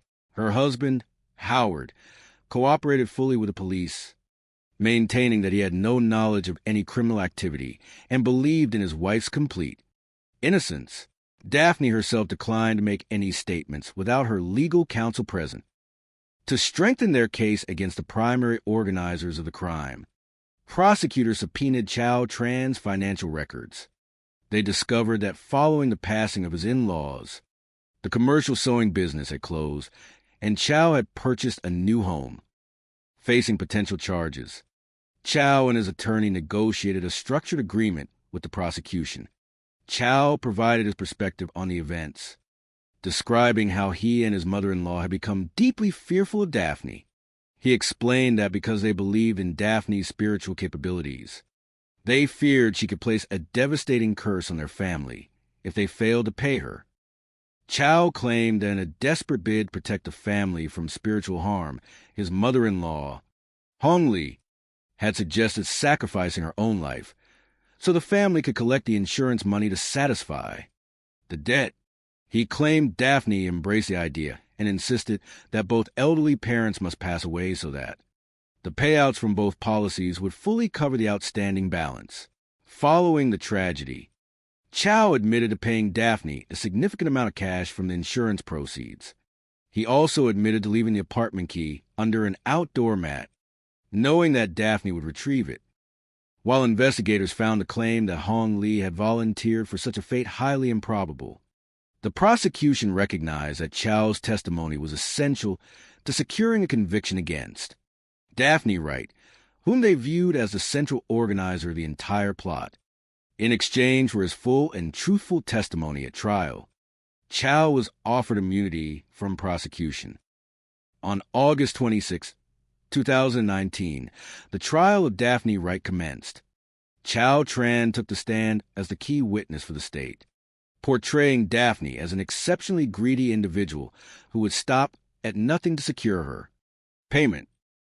The defense counsel vigorously challenged Chow's credibility, arguing that there was no written documentation or digital footprint of a $280,000 debt. They suggested that Chow had acted out of personal financial self-interest to secure the insurance money for himself, pointing out that he had received complete immunity despite his admitted involvement in coordinating the keys. In September of 2019, after careful deliberation, the jury reached its verdict. Daphne Wright was convicted of capital murder and sentenced to life imprisonment without the possibility of parole. Bobby and Willie Guillory also faced justice for their respective roles in the tragedy. For the investigators who had spent years dedicated to bringing resolve to the family of Long Nguyen and Hong Li, the conclusion of the legal proceedings brought a mixture of peace and reflection. While some aspects of the resolution remained complex, the truth had ultimately been brought to light through diligent police work, scientific advancement, and an unwavering commitment to justice for two beloved members of the community. The memory of Long and Hong remained cherished by those who knew them, serving as a reminder of the enduring strength of family bonds and the ultimate triumph of truth over darkness. The story of the Nguyen family begins not in the sprawling, sun-drenched suburbs of North Texas, but across the vast expanse of the Pacific Ocean. In the year 2000, Long Nguyen and his beloved wife, Hong Lu, made the monumental decision to leave their familiar life in Vietnam. They were not merely moving to a new country. They were carrying with them a treasure trove of time-honored traditions, an unwavering work ethic, and a deep, abiding love for their 3 children and grandchildren. For many decades, the city of Arlington, Texas, had been a beacon of hope for Vietnamese immigrants, settling into the heart of Tarrant County. Over the years, they established a vibrant, closely knit community. They built businesses, temples, churches, and neighborhoods where the sweet aroma of traditional spices mingled seamlessly with the warm breeze of the Lone Star State. Long and Hong chose the city carefully, studying its geography and recognizing it as a fertile ground where their children could receive a grand education and their grandchildren could grow up with endless opportunities. To establish their footing in this new land, Long and Hong founded a commercial sewing business. It was a true family endeavor, while the elderly couple managed the intricate craftsmanship of the garments. They relied heavily on their 38-year-old son-in-law, Chow Tran. Chow spoke fluent English, possessing a charismatic charm that made him the perfect public face for the business. He negotiated with major contractors, managed client relationships, and handled the daily operations of their workshop. For nearly a decade, their hard work bore abundant fruit. The family secured prestigious contracts with commercial giants, including the world-renowned Disney Corporation. Their spacious workshop hummed with the steady, comforting rhythm of sewing machines, a symphony of progress that symbolized their realization of the American dream. They were a prominent, highly respected family in the local Asian community, known for their sweet dispositions, generosity, and willingness to help anyone in need. The shadow of misfortune. However, the path to prosperity is rarely a straight line.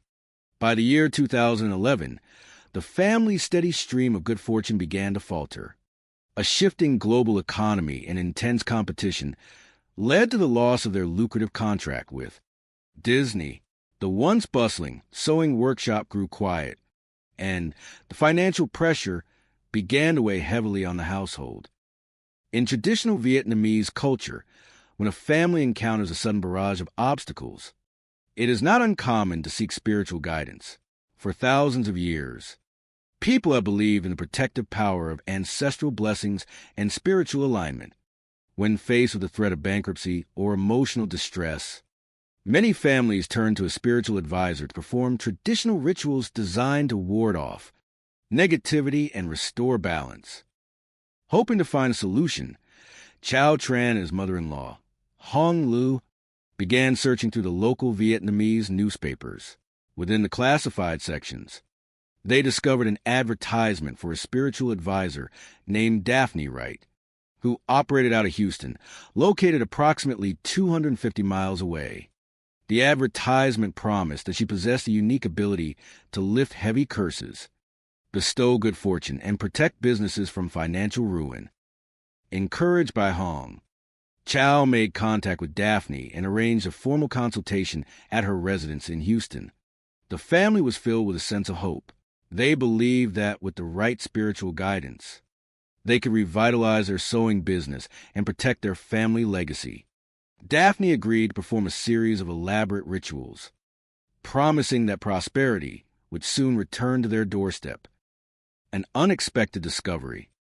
A year passed, but the financial recovery they had prayed for remained elusive. Instead of a returned prosperity, a quiet tension settled over the family. On the 10th of June, 2012, at exactly 7:29 in the morning, the peace of a quiet Arlington neighborhood was broken when emergency dispatchers received an urgent call from Chow Tran. He requested a welfare check on his elderly in-laws, explaining that his family had gathered outside their apartment and felt a deep, instinctual worry that something was wrong. Officer Weller, a dedicated officer with 14 years of experience on the force, was the first to arrive at the apartment complex. At first glance, the scene did not resemble a typical welfare check. The entire extended family was standing outside the residence in the early morning air, looking visibly shaken and too terrified to step inside. They pointed out that a window to the apartment was slightly open, which was highly unusual for the elderly couple. Upon entering the apartment, Officer Weller immediately noticed that the living room was in complete disarray, displaying the classic signs of a sudden intrusion. The furniture was shifted, and personal belongings were scattered across the floor. Calling out to the residents, the officer received no reply. After checking the living room, kitchen, and bathroom, only the master bedroom remained. Inside the bedroom, the room appeared quiet. Officer Weller turned to leave, but as a flashlight beam swept across the wall near a small closet, The officer noticed faint hand smudges next to the door. Pausing, guided by professional duty to leave no stone unturned, the officer gently opened the closet door. Inside, the elderly couple was found. They were completely unresponsive, bound securely with heavy duct tape. Recognizing that they were beyond medical help, Officer Weller stepped back into the living room, calmed the initial shock, and immediately contacted the dispatch center to request a supervisor in the Specialized Homicide Unit. The investigation begins. Within the hour, the veteran detectives of the Arlington Police Department arrived at the scene. Among them was a seasoned homicide investigator with 21 years of experience, who recognized that this was one of the most complex and sensitive cases the department had faced. At first, the physical evidence suggested a robbery that had escalated into violence. On the living room coffee table, investigators discovered a plate with crushed prescription medication and a partially consumed, hand-rolled cigarette. More intriguingly, a light blue bandana was found wrapped around a glass bottle. To the detectives, this appeared to be a deliberate signature, potentially associated with local youth groups or street gangs known to operate in the wider region. The investigators immediately consulted with the department's Specialized Gang Intelligence Unit to analyze the significance of the blue bandana. However, as the initial processing of the scene progressed, the experienced detectives began to feel a sense of skepticism. The scene appeared almost too orchestrated, as if someone had deliberately left behind classic stereotypes of criminal activity to redirect the focus of the police. To gather more context, the detectives conducted an initial interview with Chow Tran, who acted as the primary spokesperson for the family due to his strong command of the English language. Chow explained that the entire family had spent the previous evening celebrating his father-in-law's birthday. The elderly couple had enjoyed a wonderful evening, staying at the family gathering until approximately 10:30 in the evening, when another relative drove them safely back to their apartment. When asked about potential valuables in the home, Chow mentioned that while some members of the older generation preferred to keep their savings close at hand rather than utilizing modern banking institutions, the sewing business had been struggling significantly, and there was very little money kept in the residence. He emphasized that Long and Hong were incredibly sweet, gentle, and hard-working individuals who had no known enemies in the community. Technical analysis and a sudden turn. On the 11th of June, 2012, the medical examiner conducted a thorough examination to determine the precise cause of the couple's passing. The findings revealed that the primary cause of death was oxygen deprivation resulting from the extensive layers of duct tape applied to their faces. The sheer intent required to perform such an act convinced investigators that this was not a simple burglary gone wrong. It was a targeted, deeply personal offense. While detectives continued to explore the gang theory, they received an unexpected telephone call from a national life insurance provider. The representative informed Detective Stewart that the deceased couple carried a highly substantial life insurance policy valued at approximately $1 million. When a detective inquired about the named beneficiaries of this policy, the company confirmed that Chow Tran was designated to receive a major portion of the funds. On the 13th of June, 2012, detectives invited Chow back to the police station to discuss the business operations and the existence of the insurance policies. Chow was highly cooperative, explaining that because the commercial sewing business was registered under his in-laws' names, the insurance policies were established to ensure the family could continue operating the business and support the grandchildren if either elder were to pass away. He provided a detailed timeline of his whereabouts on the night of the incident, which was fully supported by the rest of the family members who had been playing cards together until late into the night. The police department collected genetic profiles and fingerprint samples from Chow and all family members, comparing them directly to the evidence recovered from the apartment, including the hand-rolled cigarette found on the coffee table. When the laboratory results returned, the genetic material did not match Chow, any family member, or any existing profile within the National Combined Deoxyribonucleic Acid Index System. For 2 long years, the investigation continued with dedication. But without a matching genetic profile in the national database, the leads began to dry up. The case grew quiet, but the detectives refused to let the memory of the sweet elderly couple fade away. The breakthrough in 2015. The turning point in the case arrived unexpectedly in the autumn of 2015. A young man named Willie Guillory, who was 16 years old at the time of the original incident in 2012, was arrested for a felony offense involving the theft of a horse near Houston, Texas. Because he had transitioned into adulthood and was convicted of a felony, his genetic profile was officially entered into the national database for the first time. Within weeks, the system generated an automatic alert.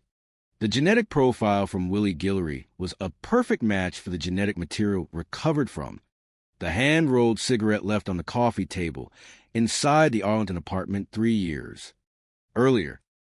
On the 17th of October, 2015, investigators brought Willie Guillory in for questioning.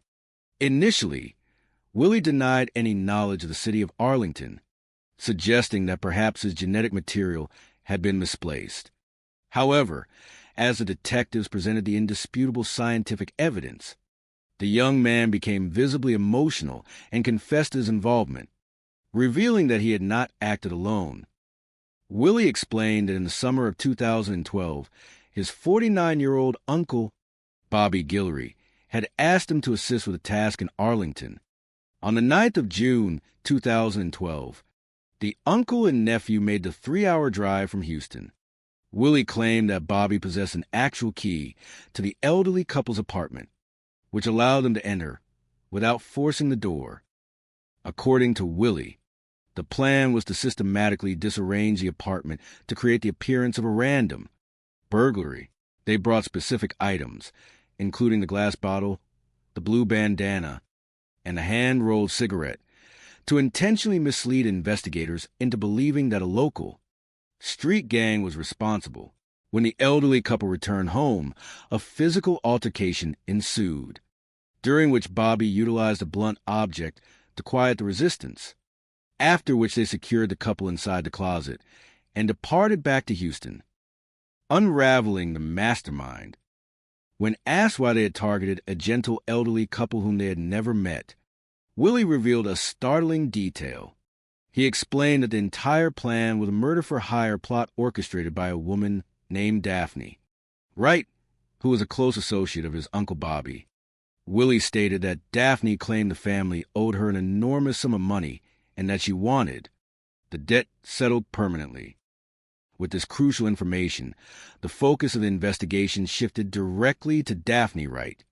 Detectives discovered that she was a popular spiritual advisor based in Houston, married with 3 daughters, and considered the dominant force within her household.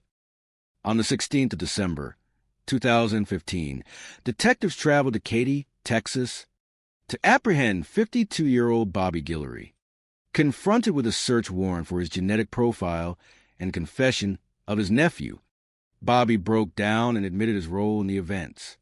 He expressed deep remorse, explaining that in 2011, he had been laid off from his job and was facing severe financial hardship. Desperate to avoid homelessness, he agreed to Daphne's proposal when she offered him a payment of $10,000 to carry out the deed. Bobby provided investigators with a deeper understanding of the financial dynamics at play. He explained that Chow Tran and Hong Lu had become deeply dependent on Daphne's spiritual services. Over the course of a year, as their business struggled, they continued to request rituals on credit, eventually accumulating a massive debt of between $250,000 and $280,000. Recognizing that the family could not pay this enormous sum, Daphne learned of the substantial life insurance policies. According to Bobby, Daphne conceived a plan to collect on the policies to satisfy the debt.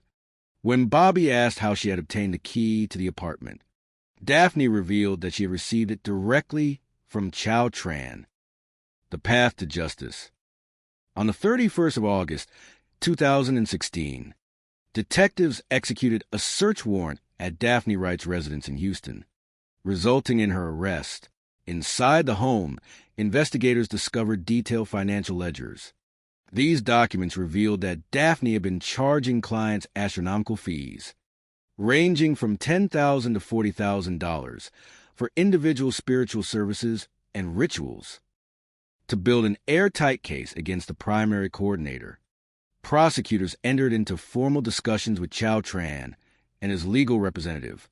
Chow provided a detailed account of the immense psychological pressure the family experienced.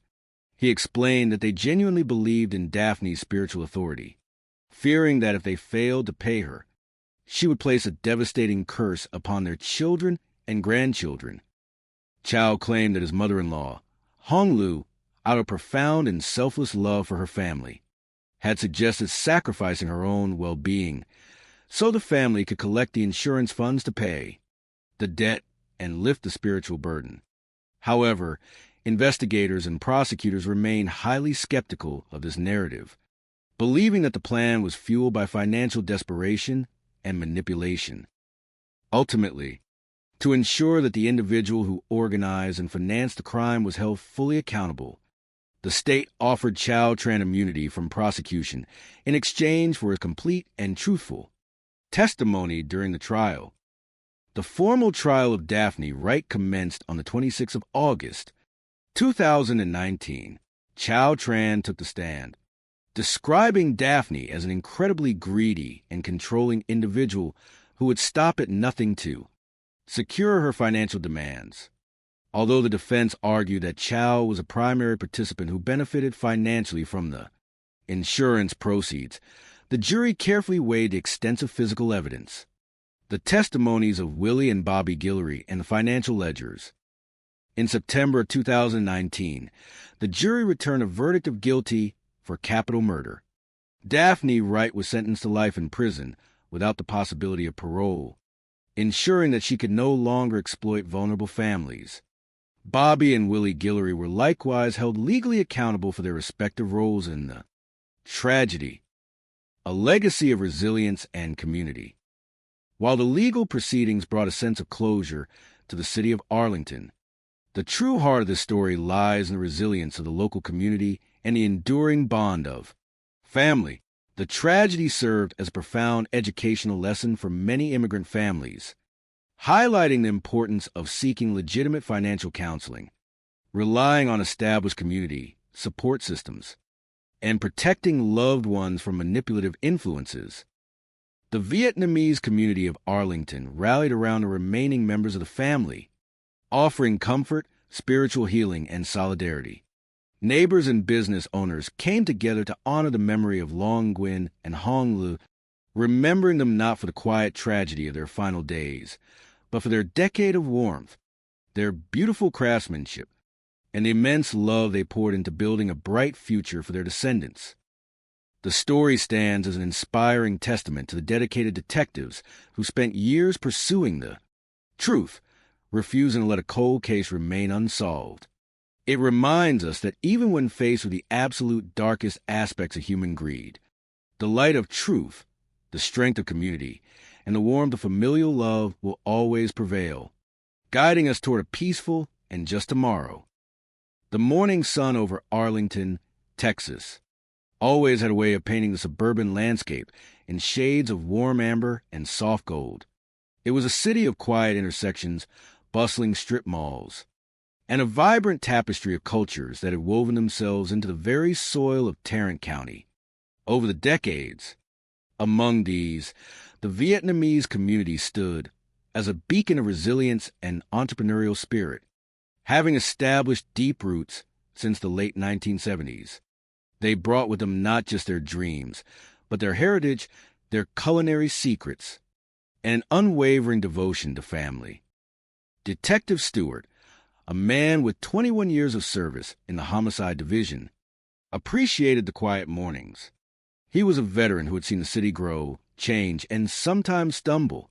Yet, he maintained a gentle, almost whimsical sense of humor about the daily quirks of police work, often sharing a laugh over lukewarm coffee with his colleagues.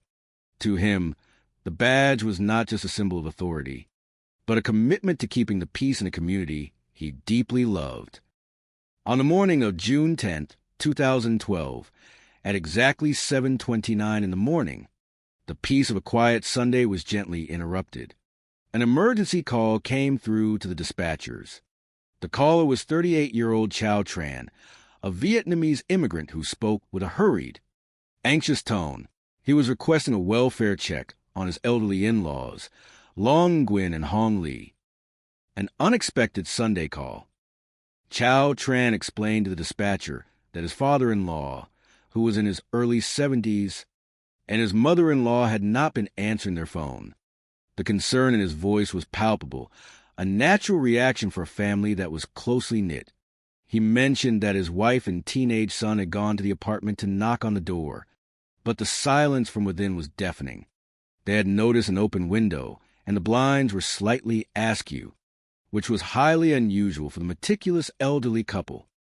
Officer Weller, a dedicated officer with 14 years of experience, was the first to arrive at the scene. He was a cheerful man who prided himself on his approachable nature, always ready with a smile for the neighborhood kids. But as he pulled up to the apartment complex, he noticed the entire family standing outside, their faces clouded with worry. It was far too early in the morning for a typical welfare check, and the sheer number of gathered relatives suggested that something was amiss. Upon entering the residence, the atmosphere shifted. The apartment was in a state of disarray, suggesting that a burglary might have taken place. Officer Weller called out, his voice echoing through the quiet rooms. "Arlington Police, is anyone home?" There was no answer. He systematically checked the living room, the small kitchen, and the bathroom. Everything seemed empty, yet the lingering feeling of disorder remained. He turned his attention to the master bedroom. Initially, nothing caught his eye. He was about to turn around, thinking perhaps the couple had simply gone for an early morning walk to enjoy the cool Texas air, when his flashlight illuminated the wall next to a small closet. The discovery in the closet. There, on the painted wall, were faint hand smudges. It was a small detail, but one that a seasoned officer could not ignore. A quiet instinct told him to proceed with caution. He reached out and slowly opened the closet door. Inside, the reality of the situation became clear. Long Nguyen and Hong Lee were there, bound with silver duct tape around their wrists and ankles. Their heads and mouths were covered in layers of the same heavy tape. They were motionless. In that split second, Officer Weller realized they had passed away. The scene was incredibly solemn, a stark contrast to the bright Sunday morning, waiting just beyond the threshold. Weller stepped back into the living room, taking a moment to steady his breathing. He picked up his radio and requested a supervisor and the crime scene unit. When Detective Stewart arrived, he felt profound sadness for the sweet, elderly couple who were known by everyone in the neighborhood as kind, generous, and hardworking. They had moved to the United States in the year 2000, seeking the American dream, establishing a commercial sewing business that once produced garments for major brands like Disney. They had no known enemies. Unraveling the clues. As the crime scene investigators meticulously processed the apartment, they discovered several unusual items that seemed out of place for a simple burglary. On the coffee table sat a plate with crushed prescription pills, and nearby was a partially smoked marijuana cigarette. Most puzzling of all was a light blue bandana wrapped neatly around a beer bottle, left on the kitchen counter like a calling card. Detective Stewart consulted with the gang unit, knowing that some local youth gangs use blue bandanas as their signature color. "It almost looks too perfect," Stewart remarked, scratching his chin as he looked at the bottle. "Like someone wanted us to find this exact clue." Indeed, the scene felt staged. While a gang-related robbery was a viable theory, the level of targeted restraint used on the victims suggested a deeply personal motive rather than a random crime. To gain more insight, Stewart interviewed Chow Tran, the son-in-law who acted as the primary spokesperson for the family due to his fluent English. Chow explained that the family had gathered the previous evening to celebrate his father-in-law's birthday. The elderly couple had enjoyed themselves immensely, leaving the party around 10:30 in the evening to return home. Chow also revealed that while the sewing business had once been lucrative, they had recently lost their major contracts, and the business was struggling. They believed a streak of bad luck had cursed their endeavors. To counter this, Chow and his mother-in-law had sought the services of a spiritual advisor named Daphne Wright, who lived in Houston, some 250 miles away. The shadow of the spiritual advisor. In many traditional cultures, seeking the guidance of a spiritual advisor during times of financial distress or personal turmoil was a common practice. Daphne Wright advertised her ability to remove bad luck and lift curses, promising to restore prosperity to those who believed in her mystical practices. Chow and Hong Lee had visited Daphne in Houston, participating in rituals that left them feeling hopeful. However, the business did not recover. Instead, the family found themselves sinking deeper into debt. Bobby Guillory, an acquaintance of Daphne, later revealed that the debt had ballooned to an astronomical amount, somewhere between $250,000 and $280,000. Daphne, it turned out, operated more like a financial lender than a spiritual healer, and she was determined to collect what she believed was owed to her. As the investigation progressed into 2015, the case had grown cold, leaving the detectives frustrated but determined. The breakthrough came from an unexpected source. A young man named Willie Guillory was arrested for a horse theft felony, which required his DNA to be entered into the national database. His profile matched the DNA found on the marijuana cigarette left at the staged crime scene. A web of deception and redemption. When questioned, 16-year-old Willie broke down and confessed. He revealed that his uncle, Bobby Guillory, had recruited him for a job in Arlington under the direction of Daphne Wright. They had been given a key to the apartment to make the entry look effortless, staging the burglary with a bandana and pills to mislead the police. Bobby Guillory was soon arrested and confessed as well, pointing the finger directly at Daphne as the mastermind who had promised him $10,000 for the deed. He explained that Daphne had discovered the elderly couple held substantial life insurance policies, totaling at least $1 million, with Chow Tran named as a beneficiary.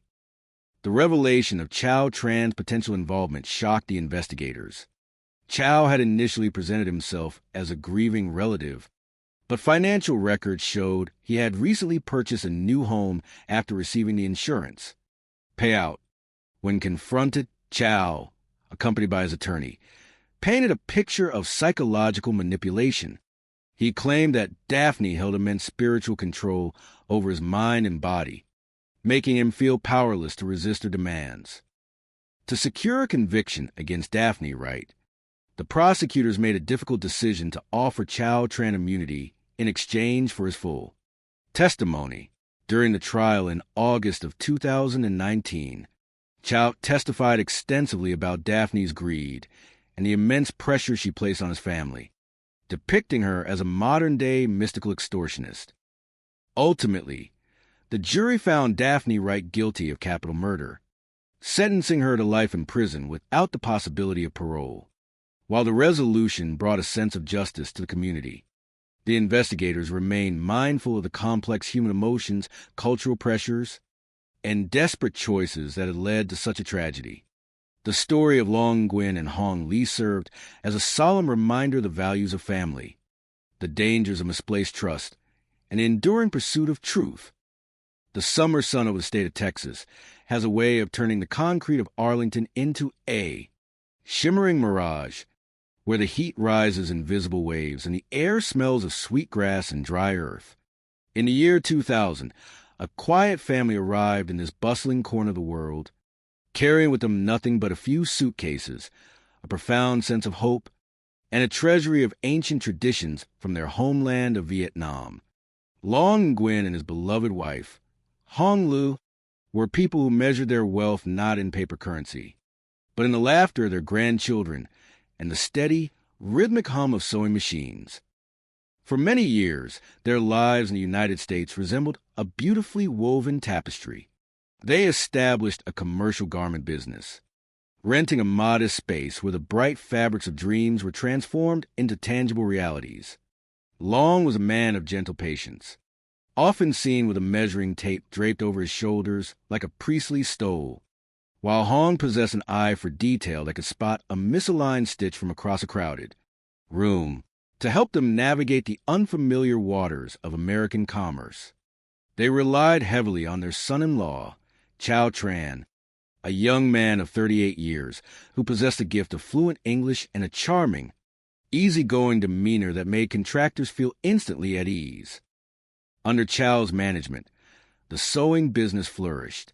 They secured prestigious contracts, including a highly lucrative agreement to manufacture garments for a global entertainment giant, bringing a sense of immense pride to the entire immigrant community. In the quiet evenings, the family would gather around a large wooden dining table in their apartment, sharing bowls of fragrant noodle soup and exchanging stories of their daily triumphs.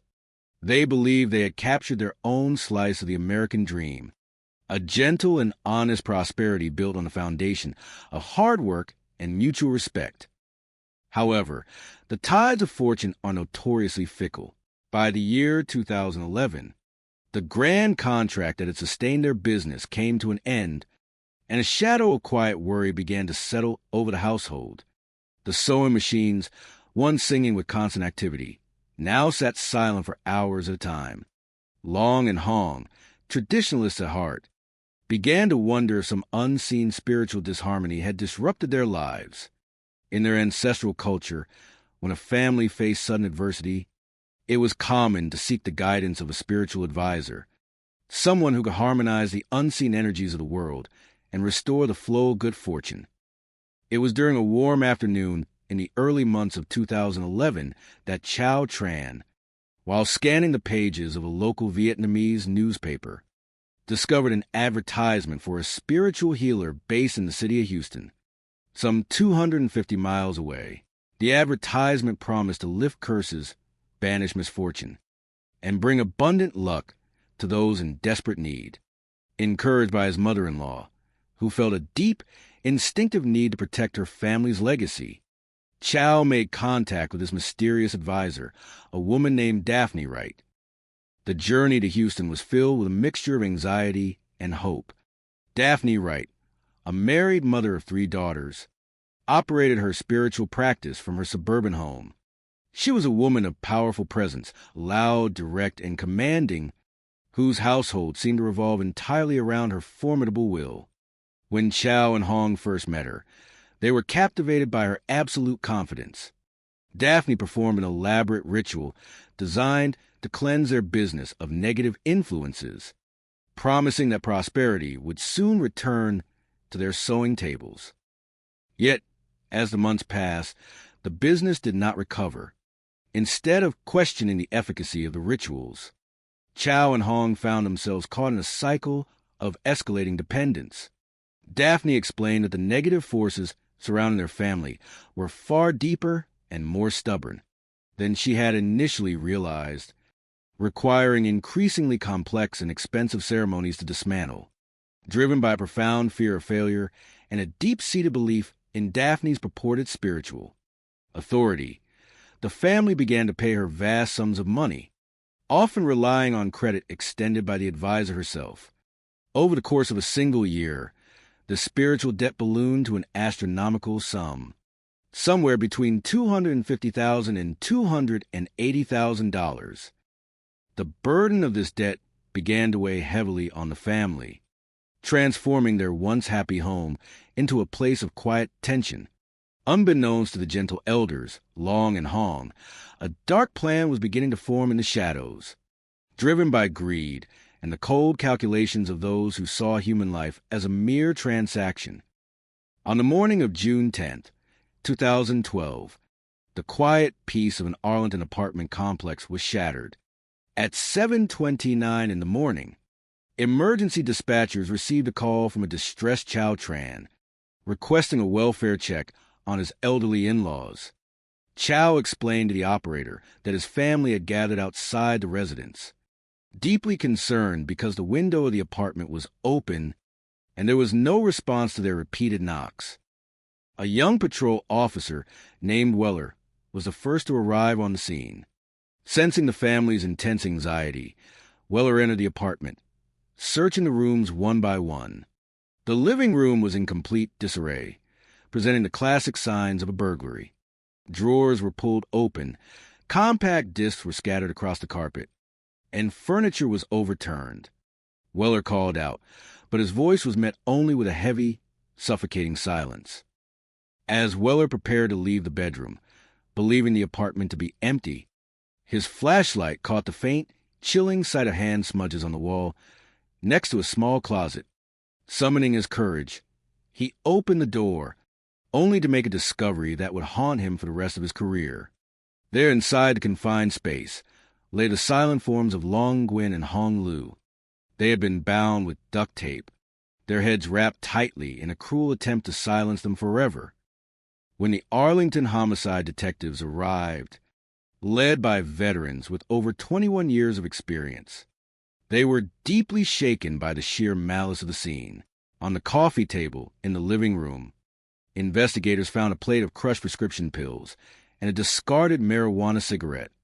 Most striking of all was a light blue bandana wrapped neatly around a beer bottle, left on the table like a deliberate calling card. To many, it seemed to be the unmistakable signature of a local Vietnamese street gang, perhaps a robbery that had escalated into tragedy. However, the experienced detectives harbored a healthy skepticism. The crime scene felt almost too perfect, too staged, as if someone had meticulously arranged the items to tell a specific story. While forensic teams gather hair fibers, latent fingerprints, and swabs of biological evidence, detectives began the difficult task of interviewing the grieving family. Chow Tran, acting as the primary spokesperson due to his strong English skills, provided a detailed timeline.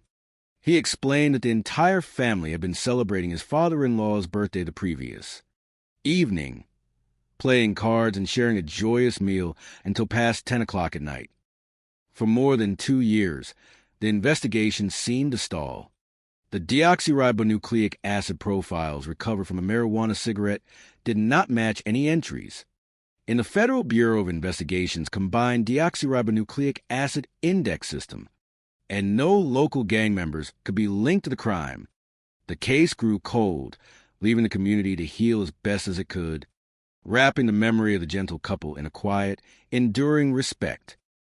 Then, in the autumn of 2015, a bizarre and unrelated event breathed new life into the investigation. A 19-year-old young man named Willie Guillory was arrested in Houston for felony offense of stealing a horse. Because Willie had been a minor of 16 years at the time of the murders in 2012, his profile had never been entered into the national database. Now, as an adult facing a felony charge, his genetic signature was uploaded into the system, producing an immediate and undeniable match to the marijuana cigarette left at the Arlington crime scene. When detectives brought Willie in for questioning, the young man quickly broke down. He confessed that he had traveled to Arlington in the company of his uncle, a 52-year-old man named Bobby Guillory, who was facing severe financial desperation. Bobby had been promised $10,000 by Daphne Wright to carry out a dark deed. Willie explained that Daphne had provided them with a key to the apartment, instructing them to stage a burglary and ensure that the elderly couple would never speak there. That's again. The final pieces of the puzzle began to fall into place with astonishing speed. Detectives traveled to Katy, Texas, to arrest Bobby Guillory, who confirmed his nephew's account, expressing deep remorse for his actions. Bobby revealed a shocking detail that blindsided the investigators. The key to the apartment had originally come from Chow Tran himself. As the legal proceedings unfolded, the full, tragic scope of the manipulation became clear. Chow Tran, terrified of Daphne's supposed spiritual curses and drowning in debt, had allowed himself to be guided by the advisor's cold machinations. Daphne, learning of a substantial life insurance policy worth over $1 million held by the family, had orchestrated the entire plot to ensure her payment, viewing the lives of the gentle elders as nothing more than an obstacle to her financial gain. Ultimately, justice was served.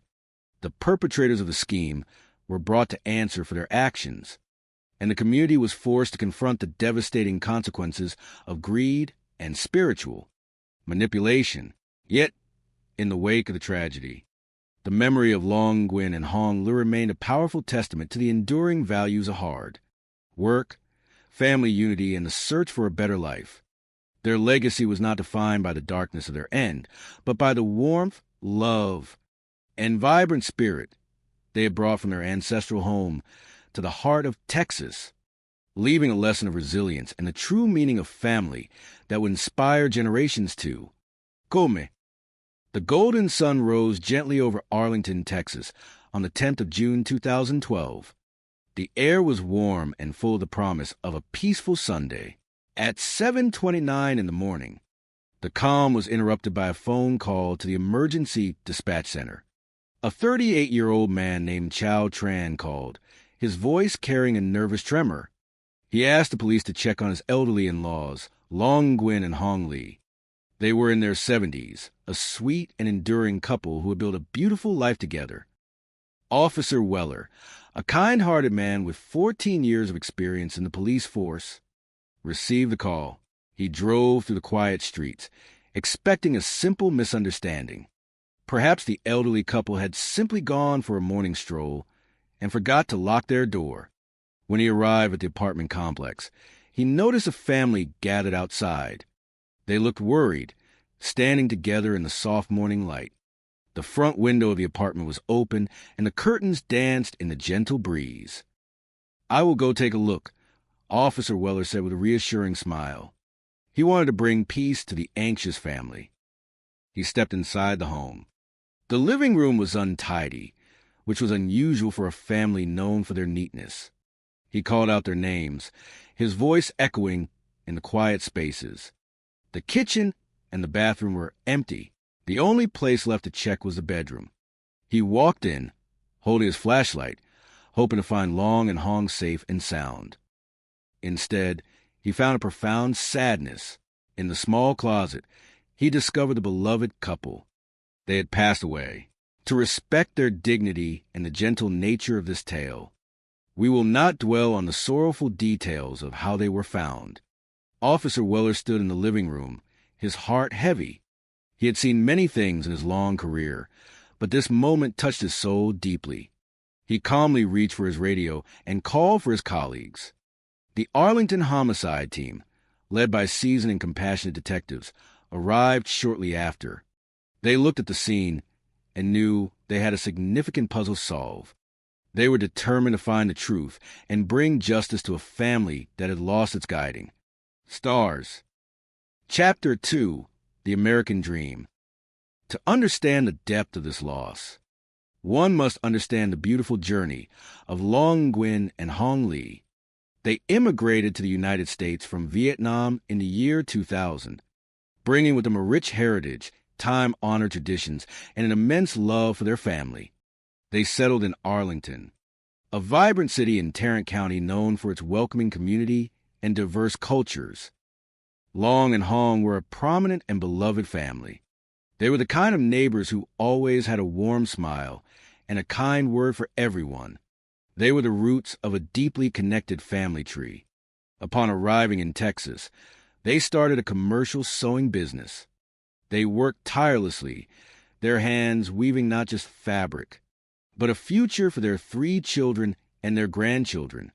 Their son-in-law, Chow, who spoke excellent English, helped them manage the business and communicate with clients. Their hard work blossomed into a magnificent American dream. They secured a wonderful contract to make garments for a massive entertainment company, bringing joy and stability to